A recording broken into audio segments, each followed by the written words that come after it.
Қайырлы күн, құрметті талапкерлер. Кезекті марафонға қош келдіңіздер. Бұл контекст тақырыбына байланысты марафонымыз болып жатыр. Бүгін бізде 6-шы бөлім. Кезекті марафонымызды бастайық. Ендеше бар назарды экранға саламыз. Бүгінгі тақырыбымыз қандай болатынын қазір айтатын боламын. Ендеше let's go, кеттік, бастаймыз. Жақсы. Бұл жерде контекст өрт шелегіне байланысты келген екен. Конус тәрізді өрт шелегі дейді. Қараңдар, бұл жерде конус тәрізді өрт шелегінің биіктігі берілген 35 сантиметр. Одан кейін мына табанындағы шеңбердің несі берілген? Шеңбердің диаметрі берілген. Жазып қойық. Шеңбердің диаметрі 30 сантиметр және бұл жердегі биіктігі 35 сантиметр. Осы ақпараттарды қолданып, бүгінгі контексттік есептерді шығаратын боламыз. Өрт шелегінің көлемін табыңыз дейді. Өрт шелегінің көлемін жақсы табайық. Мен мұнда калькулятор алсам ба деп едім. Так, калькулятор алайық. Давайте. Калькулятор алайық. Так. Калькуляторды аламыз қолға. И мұнда оны қойып қоямыз. Так, жақсы. Кеттік. Бұл жерде өрт шелегі дейді. Өрт шелегі қандай формада тұр? Өрт шелегі бұл жерде цилиндр ғой, бүйтіп айналдырып қойсаң, цилиндр емес, конус. Бүйтіп айналдырып қойсақ, бізде конус болады. Осы конустың көлемін табу керек. Конустың көлемі қалай табылады? Бұл үшкір фигура. Любой стереометриядағы кез келген үшкір фигураны көрсеңдер, онда оның көлемін табу үшін біз 3/1-ді ұмытпаймыз. 3/1 дейтін өрнек тұрады. Одан кейін кез келген 3D фигураның көлемін табу үшін біз табанының ауданын, оның биіктігіне көбейтеміз. Егер ол үшкір болса, алдында 3/1 болады. Егер үшкір болмаса, 3/1 болмайды. Все. Оның табаны бізде дөңгелек, мұқият қарайық. Табаны дегеніміз ол не? Яғни шелекті бүйтіп үшкір жағымен қоя аламыз ба? Қоя алмаймыз. Ол құлап қалады. Ал егер біз оны айналдырып бүйтіп қойып қойсақ жерге, онда ол тұрады. Яғни табаны дегеніміз орысша основание. Яғни ол олай қойсақ фигураны, ол құлап кетпейді, дұрыс па? Вот соны білдіреді. Табаны ол жерде дөңгелек, дұрыс па? Дөңгелектің ауданын табамыз. Дөңгелектің ауданы бізде пи r квадрат. Так, пи r квадрат. Ал биіктігі h болсын. Енді пи дегеніміз бұл жерде 3/14 деп беріп отыр. Ал радиус бізде диаметрге қарағанда 2 есе кіші болады. Радиусы 2 есе кіші болады, яғни 15. Демек, 15-тің квадраты деп жазып қояйық. Осыны биіктігіне, яғни 35-ке көбейтеміз. Так, алдымен 15-ті квадраттайық. Бұл 225 болады. Оны 3/14-ке көбейтеміз. Оны 35-ке көбейтеміз. Және оны 3-ке бөлеміз. Сонда 8242,5 болады. Все, бұл табылды. Метрмен берген ба? Жоқ, сантиметрмен берген. Сантиметр куб деп жазып қоямыз. Осындай 8242,5 сантиметр куб болады. Жақсы кеттік. Келесі, екіншісі. Өрт шелегінің сыйымдылығын анықтаңыз дейді. Жауабын бүтінге дейін дөңгелектеңіз дейді. Сыйымдылығын, бұл жерде сыйымдылығы немен айтылған? Сыйымдылығы литрмен анықталған ба? Өрт шелегіне обычно су құяды ғой. Жақсы, сыйымдылығы, яғни литрмен деп ойлап отқан шығар бізден, да, литр. Осыны сұрап отқан болар. Мына нәрсені жаттап алайық. 1 дециметр куб бұл 1 литрге тең. Вот. Өте маңызды факт. Ал бізде көлем қанша? Бізде көлем 8242,5 сантиметр куб. Енді қараңдар. Бұл жерде біз былай істейік. 1-ге көбейтсек дым өзгермейді, дұрыс па? 1-дің кубы тоже 1. Сондықтан біз жалпы кубты жақшаның сыртына жазып қойса, как бы дым өзгермейді. Есесіне біз 1 сантиметрді алдық. Қараңдаршы, 1 сантиметрде қанша дециметр бар? 0,1 дециметр бар. Осылай емес па? Яғни 10-ның -1 дәрежесі дециметр болады. Енді біз былай істейік. Мынаны кубтайық, 1 сантиметрді кубтайық. Онда оң жағын тоже кубтаймыз. Демек, 10-ның -1 дәрежесі дециметр дейтін өрнекті кубтасақ не болады? Бұндай жағдайда 10-ның -3 дәрежесі дециметр куб болады. Демек, мұнда жазып қоямыз. Не деп жазамыз? 1 сантиметр куб дегеніміз ол 10-ның минус 3 дәрежесі дециметр кубты береді. Демек, 10-ның минус 3 дәрежесі дегеніміз бұл 1000-нан 1 болады. 1000-нан 1. Яғни 1000-ға бөлеміз деген сөз ғой. Онда бұл өрнекті біз 1000-ға бөлейік. 1000-ға бөлсек 8 бүтін 10.000-нан 2425 болады. Осынша литр. Бүтінге дейін дөңгелектейтін болсақ, бүтінге дейін. Онда 8 литр болады. 9-ға дейін көп қой. Содан біз төмен қарай дөңгелектеу керекпіз. Демек, жауабы 8 литр болады. Келесі, үшінші есеп. Егер шелекке 21 сантиметр тереңдікке дейін су құйылған болса, су бетінің диаметрін табу керек. 21 сантиметр дейді. 21 сантиметрді мұнда қояйық. 21 сантиметр. Сонда арғы бөлігі қанша болады? 35-тен 21-ді азайтсақ 14 қой. Мына жерден біздің судың деңгейіміз осы жерде тұр. Осы жерде тұр ол судың деңгейі. Осының диаметрін табу керек. Қараңдар, мына жерден мен былай жүргізейін, мына жерден былай жүргізейін. Көріп отырмыз ғой, мына судың деңгейі болсын. Енді біз қазір қандай фигураны көру керекпіз? Біз қазір тең бүйірлі үшбұрышты көру керекпіз. Мынау жасаушысы конустың, мынау да екінші көк линия, ол тоже конустың жасаушысы болып тұр. Мына жердегі диаметрі 30 дедік. 30 дедік. Одан кейін біз биіктігін білеміз. Мына жерде биіктігі 35. Мына бір кішкентай биіктігі 21. Бұл үшбұрыштар ұқсас па?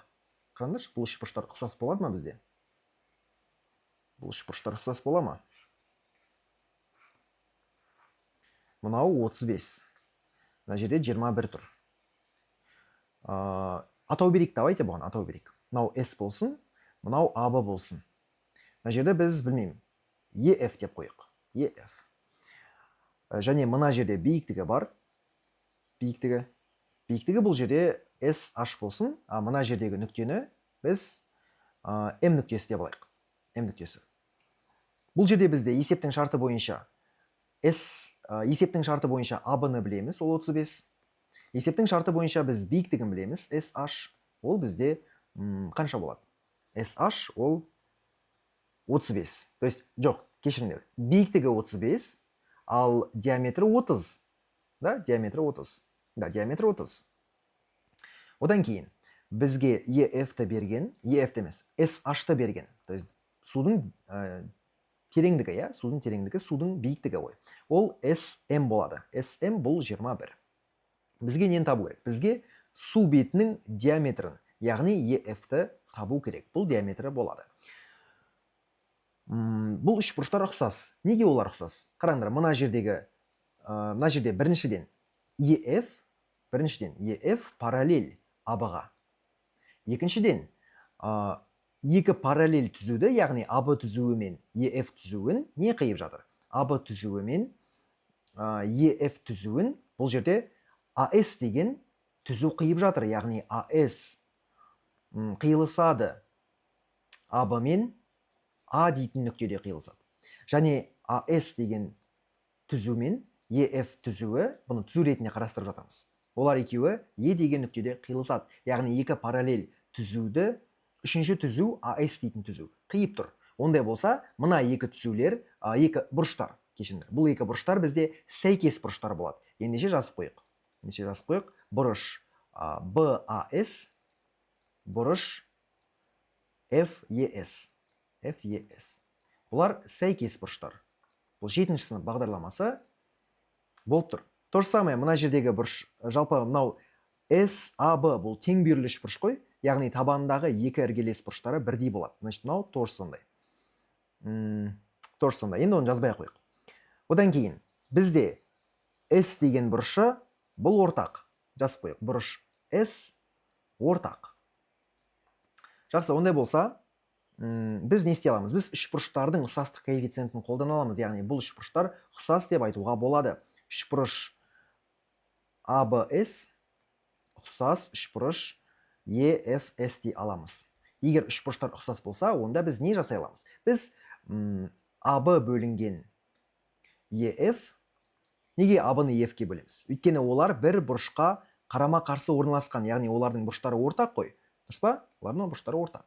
Осыны бөлеміз неге? олардың биіктіктеріне бөле аламыз. Биіктіктері бұл жерде біз АБ деген үлкен үшбұрыштан бастадық. Демек, бөлшектің алымына үлкен үшбұрыштың биіктігі жазылады, SH. Ал бөліміне кіші үшбұрыштың биіктігі жазылады. EF-ті табайық.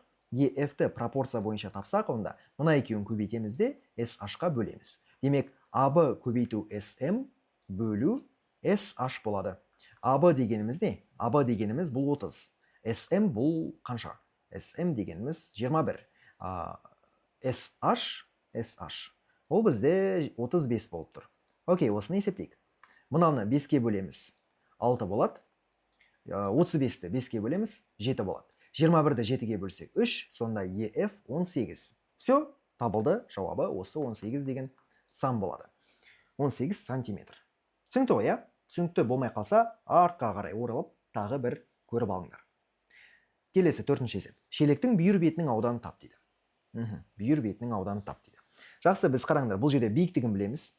Бұл жерде үшбұрыш тең бүйірлі. Жаңағы SAB деген үшбұрышты мен қайта салайын, маған мән бермеңдер. SAB деген үшбұрыш, SAB.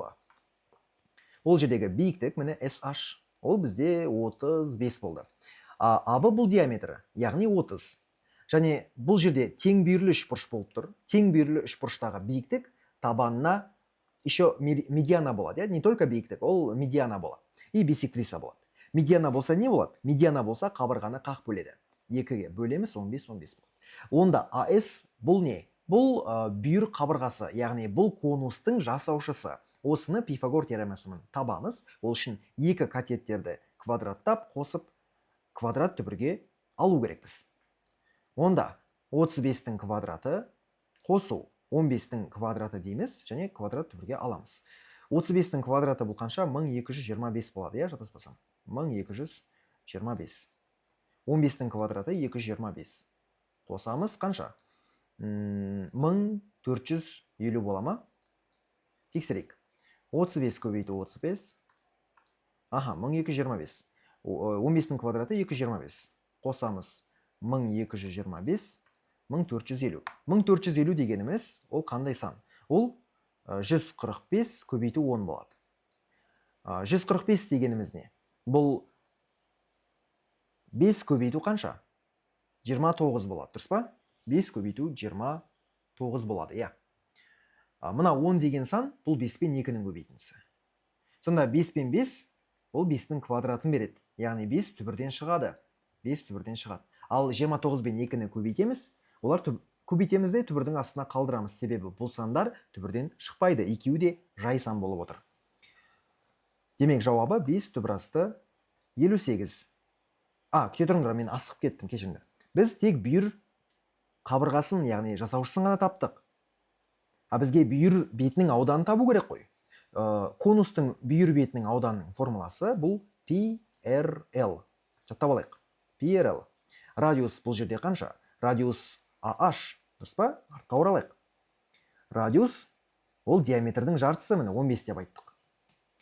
Демек 15 көбейтілген 5 түбір асты 58. Сонда нақты жауабымыз 75 пи түбір астында 58 болады. Осы есептің жауабын жазып алайық. 75 пи көбейту түбір асты 58. Келесі 5-ші есеп. Егер бір шелекті сырлауға 25 грамм бояу жұмсалатын болса, 2 килограмм бояу неше шелекке жетеді? 2 килограмм бояу бұл 2000 грамм болады. 2000 грамм. 2000 граммды 25-ке бөлсек, бөліп тастайық. 2000-ды 25-ке. Сонда 200-ді 25-ке бөлсек 8 ғой. Артында 0 бар, 80. Демек 80 шелекке жетеді. Тексерейік. 2000 бөлінген 25. 80 шелекке жетеді екен. 2 килограмм бояу сатып алсақ, 80 шелекті спокойно осылай сырлап тастауға болады деген сөз. Құрметті оқушылар, осымен кезекті контекстіміз аяқталды. Келесі контекстіміз әр контекст күн сайын шығып отырады. Сондықтан, егер видео пайдалы болса, достарымен бөлісіп, каналға тіркеліп қойыңдар. Бұдан бөлек басқа да әлеуметтік желілерім бар. Әлеуметтік желілердің атауы видео описаниясында орналасқан. Немесе TikTok парақшамда. Егер бұл видеоны TikToktан көріп отырсаң, онда парақшада ссылкалар орналасқан. келесі видеоға дейін қоштаса тұрамын. Келесі видеода кездескенше сау бола қой.